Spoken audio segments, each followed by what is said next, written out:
Yo Cyrine, avant la vidéo, je préviens, ça peut être un peu cringe, donc voilà, je te laisse sur cette traduction. Brawl Stars 2025.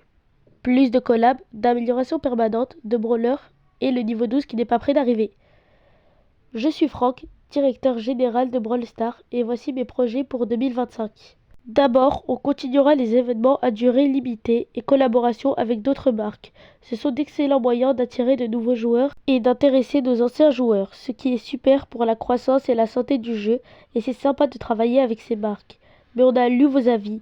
Vous voulez aussi des fonctionnalités et améliorations permanentes, pas seulement des événements, et on est d'accord. Voici donc notre plan. Pour chaque mise à jour en 2025 inclura de petits correctifs permanents et améliorations pratiques, des améliorations de performance, des résolutions de bugs, la simplification du choix des brawlers en mode classé et une mise à jour sur deux, donc tous les 4 mois.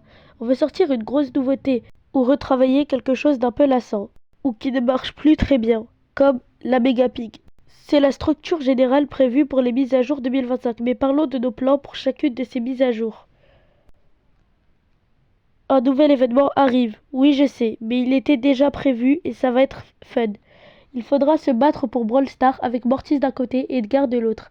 Un combat pour déterminer le pire coéquipier et on va changer votre système préféré, la réinitialisation de trophées. Elle aura lieu qu'à partir de 1000 trophées. Il sera donc beaucoup plus facile de grimper jusque-là à la réinitialisation de trophées selon vos résultats. Pendant la saison, vous obtiendrez une nouvelle boîte en récompense qui pourra contenir des skins dont ceux qu'on ne peut pas obtenir avec des blings.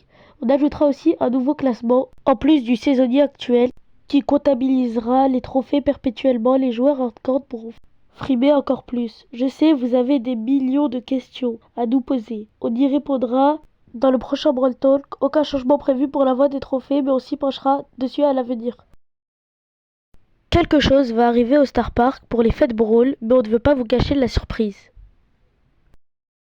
Plus une mise à jour est lointaine, moins nos idées sont concrètes, mais c'est notre plan pour l'instant. Pour commencer 2025, on veut continuer à intégrer le mode classé avec les sports. La progression classée ouvrirait une voie de plus vers le championnat Brawl Stars. Ça se fait déjà dans d'autres jeux et c'est un bon moyen d'introduire de super joueurs inconnus dans le monde de l'e-sport. Et bien sûr, on en profitera pour améliorer la classée. On veut le rendre plus compétitif pour l'effort, pour passer pro plus facilement et pour permettre des améliorations pratiques comme un skin classé garanti après un certain nombre de prix star par exemple. Une collab super cool, pouvez-vous deviner laquelle? Et de petites améliorations de gameplay en parallèle. On aimerait retravailler les maîtrises ou la voie des trophées ou les deux. On réfléchit à intégrer la voie des trophées avec le lore du Star Park, ce qui pour l'instant est limité à nos réseaux sociaux et n'existe pratiquement pas dans le jeu. Il y a tant d'histoires qui se passent avec Star Park et on veut les raconter. On se penche aussi sur une de vos suggestions et si on introduisait des succès. Et bien sûr, une autre collab. Tous les brawlers devraient avoir des hypercharges avec cette mise à jour, donc par la suite, chaque nouveau brawler devrait s'accompagner d'une hypercharge à débloquer dès sa sortie. À ce moment-là, devrait-on passer au niveau 12 de pouvoir? Non. On ne pense vraiment pas que ce serait la solution, mais on espère quoi faire ensuite. Il est temps d'enfermer Adrien dans le donjon du design. Il y a une inflation de points de pouvoir pour les joueurs vétérans. Si ça vous concerne, vous voulez de nouvelles capacités et des changements, mais on ne sait pas la même chose pour les nouveaux joueurs. Alors pouvons-nous créer quelque chose de nouveau et fun? Un nouveau moyen d'exprimer ses compétences qui serait améliorable avec des points de pouvoir? Est-ce possible? On pense que oui. Enfin, pour la dernière mise à jour de 2025, on va aborder la création de cartes. On est loin de ce qu'on voulait envisager au départ. La validation de cartes est laborieuse. On voudrait faciliter leur partage et permettre d'y jouer avec des codes. Pour pouvoir les montrer facilement en ligne ou à des amis, avec plus d'options, vous pouviez créer des cartes mais aussi tester de modes de jeu personnalisés et divers. Activité. Une expérience de jeu plus sandbox qu'à présent. Avec cela, on veut encourager les joueurs à créer des contenus pour le jeu et à redonner vie à la création de cartes. Ce n'est pas rien et on devra sans doute y travailler en parallèle, avec d'autres mises à jour, mais on espère y arriver.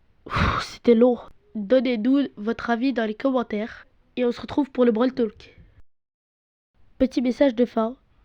Comptez cette vidéo comme le jour 4 et le jour 5. N'oublie pas que cette vidéo mérite un petit like et un petit abonnement. Voilà. Elle m'a pris beaucoup de temps. Donc s'il te plaît vraiment, like et abonne-toi. Bonne journée. C'était Rin. Ciao.